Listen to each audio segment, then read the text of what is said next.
नमस्कार दोस्तों, मैं दीपक कुमार आप सभी का आपके अपने YouTube channel excellent career academy में स्वागत करता हूं।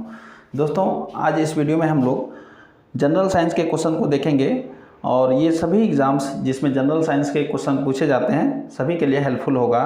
दोस्तों, आप किसी भी एग्ज़ाम की तैयारी कर रहे हो, स्पेशली झारखंड के लिए आप किसी भी एग्ज़ाम की तैयारी कर रहे हो, जैसे झारखंड सचिवालय हो गया, उत्पाद सिपाही, झारखंड पुलिस, दरोगा और किसी अन्य एग्ज़ाम जिसमें साइंस का क्वेश्चन पूछा जाता है, तो ये वीडियो आपके लिए काफ़ी ज़्यादा हेल्पफुल रहने वाला है। दोस्तों, ये हमारा वीडियो का जो सीरीज चल रहा है जनरल साइंस का, उसका सेट नंबर 17 रहने वाला है। इसके पहले 16 वीडियो चैनल के प्लेलिस्ट पर डाल दिया गया है, आप वहां से उसे देख लीजिएगा। इसमें सभी क्वेश्चंस आपका प्रीवियस ईयर से कराया जा रहा है और आपको मालूम ही होगा दोस्तों कि प्रीवियस ईयर का क्वेश्चन जो है वो कितना ज़्यादा इम्पोर्टेंट होता है किसी भी एग्ज़ाम के लिए। ठीक है, तो चलिए हम लोग देखते हैं कि हम लोग का आज का क्वेश्चन क्या रहने वाला है। चलिए, हमारा क्वेश्चन क्या होगा, देखिए दोस्तों, हमारा पहला नंबर क्वेश्चन क्या कहता है, निम्नलिखित में से कौन सा अधातु गर्मी और बिजली का अच्छा कंडक्टर है। दोस्तों, एक ऐसा धातु होता है जो हीट और इलेक्ट्रिसिटी दोनों को कंडक्ट करता है, वो कौन सा अधातु है। तो यहाँ पर दोस्तों हम लोग देखेंगे कि ये ग्रेफाइट होगा। क्या होगा? ग्रेफाइट। दोस्तों, ग्रेफाइट ही एक ऐसा पदार्थ है जो कि अधातु का बना होता है और ये किस चीज़ का बना होता है? कार्बन का बना होता है। किस चीज़ का बना होता है? कार्बन का बना हुआ होता है और ये जो है वो हीट और इलेक्ट्रिसिटी का एक अच्छा कंडक्टर माना जाता है। ठीक है, तो आप इसे याद रखेंगे। ठीक है दोस्तों, चलिए हम लोग अब नेक्स्ट क्वेश्चन में चलते हैं। तो दोस्तों, अब हमारा क्वेश्चन नंबर 2 होने वाला है। देखिए, हमारा क्वेश्चन नंबर 2 क्या कहता है।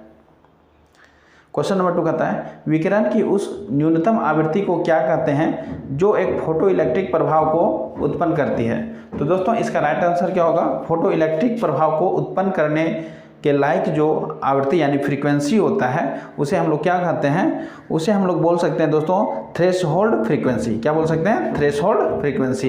तो इसका राइट आंसर क्या होगा दोस्तों? Option number D, threshold frequency. आप इसे याद रखेंगे। ठीक है, चलिए हम लोग का नेक्स्ट क्वेश्चन क्या होगा, देखिए हमारा अगला question, question number 3। Question number 3 क्या कहता है, तारों का रंग उसके यहाँ खाली स्थान है दोस्तों, यहाँ भरना है आपको। ये जब ऑप्शन दिया हुआ है ना, उसी से आपको एक यहाँ भरना है। ठीक है, तो तारों का रंग उसके खाली स्थान से आता है। तो यहाँ पर जो तारों का रंग जो होता है वो किससे आता है, यहाँ पर ये क्वेश्चन आपसे पूछा जा रहा है। तो दोस्तों, तारों का रंग जो है ना, ये आपका तारों के तापमान से आता है। किससे आता है? तारों के तापमान से। तो इसका राइट आंसर क्या होगा? तापमान, टेम्परेचर से तारों का रंग आता है। ठीक है, चलिए अब हम लोग देखते हैं हमारा नेक्स्ट क्वेश्चन क्या है।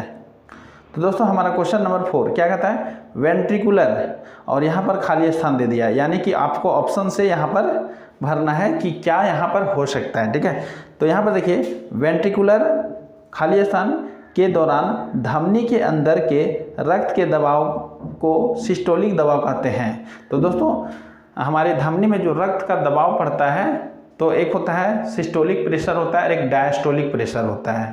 ठीक है, तो यहाँ पर आपको ये बताना है कि वेंट्रिकुलर में कौन सा प्रोसेस होने के कारण धमनी पर जो है वो सिस्टोलिक दबाव होता है। तो यहाँ पर इसका राइट आंसर क्या होगा? इसका राइट आंसर है संकुचन। वेंट्रिकुलर संकुचन के कारण धमनी पर जो है वो सिस्टोलिक दबाव पड़ता है। दोस्तों, यहाँ पर हम आपसे एक और कॉन्सेप्ट साझा करना चाहते हैं, जैसे बीपी, जिसको हम लोग ब्लड प्रेशर बोलते हैं। क्या बोलते हैं? ब्लड प्रेशर, जिसको रक्तचाप भी बोला जाता है। तो एक नॉर्मल शरीर के लिए और वयस्क शरीर, नॉर्मल शरीर होना चाहिए, वयस्क शरीर होना चाहिए, तो उसमें ब्लड प्रेशर का मान कितना होना चाहिए, यानी ब्लड प्रेशर का मेजरमेंट एक नॉर्मल शरीर के लिए कितना होना चाहिए। तो इसका राइट आंसर होगा दोस्तों, आप याद रखेंगे, ये बार बार पूछा भी जाता है, 120/80। कहने का मतलब 120 जो है, जब सिस्टोलिक प्रेशर पड़ेगा धमनी पर तो उस समय होना चाहिए 120, और जब डायस्टोलिक प्रेशर पड़ेगा तो होना चाहिए 80। तो सिस्टोलिक प्रेशर और डायस्टोलिक प्रेशर दोनों मिला करके ही ब्लड प्रेशर का मेजरमेंट किया जाता है। ठीक है, तो यहाँ पर हम लोग देखेंगे कि ब्लड प्रेशर का जो मेजरमेंट होगा वो किसी भी नॉर्मल बॉडी के लिए वो 120/80 होगा। ये बात आपको याद रखना। दोस्तों, आपके लिए मैं एक क्वेश्चन छोड़ रहा हूँ, आप हमें कमेंट बॉक्स में बताइए, ब्लड प्रेशर को मापने का यंत्र क्या होता है, आप इसे कमेंट बॉक्स में बताइए। अगर आपको अभी नहीं मालूम है ये, तो आप मेरे पिछले वीडियोज़, इसी सीरीज़ का पिछला वीडियोज़ देखिए, आपको उसमें सभी क्वेश्चंस के आंसर मिल जाएंगे, क्योंकि वो सभी क्वेश्चंस का डिस्कशन हो चुका है। ठीक है, चलिए हम लोग देखते हैं हमारा अगला क्वेश्चन। दोस्तों हमारा अगला क्वेश्चन है क्वेश्चन नंबर 5। क्वेश्चन नंबर 5 कहता है इनमें से कौन सा सौर हीटिंग उपकरण नहीं है। ठीक है, इनमें से कौन जो है वो सौर हीटिंग उपकरण नहीं है। तो इसका राइट आंसर होगा दोस्तों ऑप्शन नंबर डी, सौर टब। ये एक सौर हीटिंग उपकरण में नहीं आता है, तो आप इसे याद रखेंगे। बाकी ये जो तीनों हैं वो सभी सौर हीटिंग उपकरण में आते हैं, तो आपका राइट आंसर होगा ऑप्शन नंबर डी। चलिए दोस्तों, अब हमारा अगला क्वेश्चन क्या कहता है, देखिए नेक्स्ट क्वेश्चन कहता है दोस्तों, देखिए क्वेश्चन को थोड़ा ध्यान से देखिए। कहता है जब प्रकाश तरंग एक माध्यम से दूसरे माध्यम तक गुजरती है, या इसमें गुजरती है दोस्तों, ठीक है, यानी एक माध्यम से दूसरे माध्यम में अगर प्रकाश की किरणें चली जाती है तो उसे क्या कहा जाता है। जब प्रकाश का तरंग एक माध्यम से दूसरे माध्यम में प्रवेश कर जाता है तो इस प्रोसेस को क्या बोलते हैं। तो दोस्तों इस प्रोसेस को हम लोग अपवर्तन बोलते हैं। क्या बोलते हैं? अपवर्तन। कहने का मतलब ये एक कोई सरफेस है और ये सरफेस है, ठीक है, आप इसे मान लीजिए ये सरफेस है, और कोई प्रकाश की किरण जो है वो आ रही है और ये सरफेस से पर पड़ी और सरफेस से टकरा करके ये वापस नहीं गई बल्कि सरफेस के अंदर प्रवेश कर गई। ठीक है, तो इस प्रोसेस को हम लोग बोलते हैं प्रकाश का अपवर्तन। ठीक है, ये एक माध्यम था, ये दूसरा माध्यम हो गया, तो प्रकाश एक माध्यम से दूसरे माध्यम में चला आया, जिसे हम लोग प्रकाश का अपवर्तन के नाम से जानते हैं। दोस्तों अगर लाइट रे सतह पर टकराती है, ठीक है, लाइट रे सतह पर टकराती है और टकरा करके वही मीडियम में अगर वापस चली जाती है तो इसे हम लोग बोलते हैं प्रकाश का अपवर्तन। तो यहाँ पर आपका क्वेश्चन जो है उसके हिसाब से जो आंसर होगा वो प्रकाश का अपवर्तन होगा। क्लियर है दोस्तों? तो इतना बात हम लोग को क्लियर होना चाहिए। चलिए अब हम लोग नेक्स्ट क्वेश्चन में चलते हैं। Question number 7। क्वेश्चन नंबर 7 क्या कहता है, एक फूल का पुरुष प्रजनन अंग कौन सा है। कोई भी फूल है, एक फूल है, उसका पुरुष प्रजनन अंग कौन सा होता है। तो दोस्तों फूल का पुरुष प्रजनन अंग जो होगा वो स्टामेन होगा। क्या होगा? स्टामेन। और दोस्तों अगर आपसे क्वेश्चन पूछे कि फूल का मादा जनन अंग कौन सा है, फूल का मादा जनन अंग कौन सा है, तो ये आपका आंसर होना चाहिए पिस्टिल। पिस्टिल जो है वो मादा जनन अंग में आता है, उसका मादा जनन अंग, और ये जो है वो पुरुष जनन अंग आता है, ये इसे आप याद रखेंगे स्टामेन। ठीक है, तो यहाँ पर आपका ये क्वेश्चन हो गया। चलिए हम लोग नेक्स्ट क्वेश्चन चलते हैं। दोस्तों हमारा क्वेश्चन नंबर 8 देखिए क्या कहता है, ज्वालामुखी विस्फोट से सबसे प्रचुर मात्रा में कौन सी गैस निकलती है। ज्वालामुखी विस्फोट से सबसे प्रचुर मात्रा में कौन सी गैस निकलती है। दोस्तों यहाँ पर आपको ये बता दूं कि इसका जो आंसर होगा वो ऑप्शन नंबर ए होगा। ज्वालामुखी विस्फोट से जो सबसे ज़्यादा मात्रा में जो कोई अगर ये निकलता है गैस वगैरह तो वो जलवाष्प होता है। ठीक है, चलिए अब हम लोग नेक्स्ट क्वेश्चन में चलते हैं। हमारा अगला क्वेश्चन देखिए क्या होगा।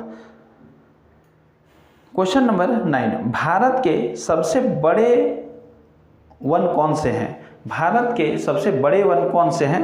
तो यहाँ पर जो ऑप्शन दिया हुआ है, यहाँ आप देखिए ऑप्शन और इसका आंसर करना है। तो दोस्तों यहाँ पर जो है ये भारत का सबसे बड़ा वन जो है वो उष्णकटिबंधीय पर्णपाती वन है।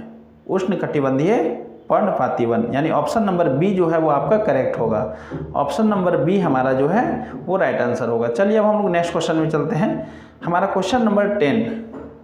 दोस्तों क्वेश्चन नंबर 10 क्या होगा, देखिए रेशम उत्पादन करने के लिए रेशम की कीट की खेती को क्या कहा जाता है। यानी रेशम की खेती अगर किया जाए या रेशम कीट की खेती किया जाए तो इसे हम लोग क्या बोलते हैं, इसे हम लोग बोलते हैं सेरीकल्चर। क्या बोलते हैं दोस्तों? सेरीकल्चर।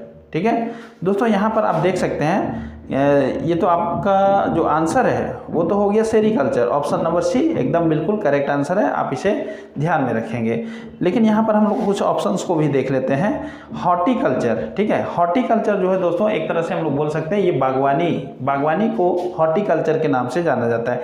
एग्रीकल्चर तो दोस्तों आप जानते हैं अनाज वगैरह जो उगाते हैं यानी खेती वगैरह जो करते हैं उसको हम लोग एग्रीकल्चर के नाम से जानते हैं। ये तो कृषि का एक बहुत बड़ा क्षेत्र में चला है। अब देखिए यहाँ पर सेरीकल्चर तो अभी आप देख ही लिए, सेरीकल्चर मतलब रेशम उत्पादन है ना। और एक है हमारा पीसी कल्चर, दोस्तों मछली पालन जो किया जाता है उसे हम लोग मछली पालन को क्या बोलते हैं, पीसी कल्चर के नाम से जानते हैं। मछली पालन को किस नाम से जानते हैं, पीसी कल्चर के नाम से जानते हैं। तो इतना बात जो है वो आपको क्लियर होना चाहिए।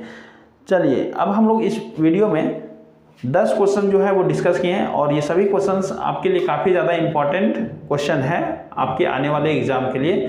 तो आप सभी क्वेश्चंस को बहुत ही अच्छे ढंग से रिवाइज कीजिए। तो दोस्तों अगर ये वीडियो आपको अच्छा लगा हो तो आप इस वीडियो को लाइक कीजिए और अभी तक अगर हमारे चैनल को सब्सक्राइब नहीं किए हैं तो हमारे चैनल को ज़रूर सब्सक्राइब कीजिए और ये वीडियोस को आप अपने दोस्तों के बीच में आप इसे शेयर कर सकते हैं जिससे उनको भी लाभ हो सके। तो दोस्तों इस वीडियो में इतना ही। अब हम लोग मिलते हैं नेक्स्ट वीडियो में। वीडियो देखने के लिए धन्यवाद।